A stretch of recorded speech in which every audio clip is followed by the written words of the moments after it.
Alors, petite news avion sur Autonomie Propre, premier vol réussi pour le plus gros avion électrique au monde. Ce n'est pas encore une version zéro émission de la 380, mais on s'y approche à très petits pas.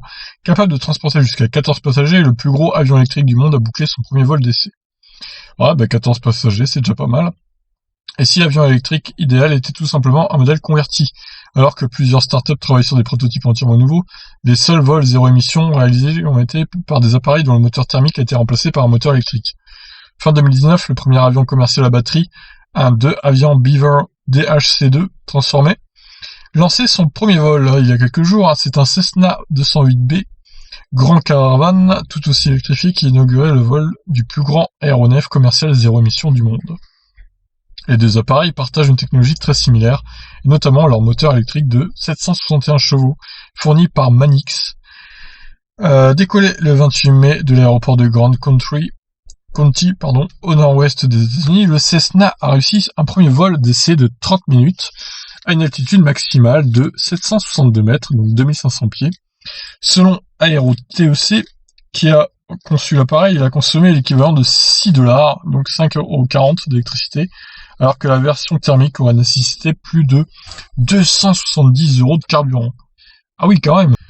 Ça me paraît assez faible, hein, le coût d'électricité, pour le coup, là. 5,40 €, c'est vraiment peu, contrairement aux 270 € de carburant. C'est à se demander s'il manque pas un zéro et que c'est pas 54 € plutôt. Bon, bref. Il s'agit cependant d'un modèle expérimental équipé d'une volumineuse batterie lithium-ion, 750 volts de 1100 kg. Effectivement, elle est pas légère. S'il peut actuellement transporter un maximum de 4 passagers sur 160 km, la société espère pouvoir embarquer une pleine charge sur la même distance d'ici quelques années grâce à l'évolution des technologies de batterie. Une autonomie suffisante pour de nombreux opérateurs, mais toujours très éloignée des 1759 km offerts par la version thermique du Cessna Grand Caravan. Ouais, bon, c'est un bon début, mais il y a quand même beaucoup de travail à faire encore pour arriver à des autonomies similaires. 160 km, c'est pas énorme hein, niveau autonomie, donc bon. Alors moi, je serais curieux de savoir la capacité de la batterie, parce que quand même, 1 tonne, c'est au moins, ça doit être 200 kWh de batterie, là, minimum. Hein. Pour un poids pareil, c'est pas énorme, quoi.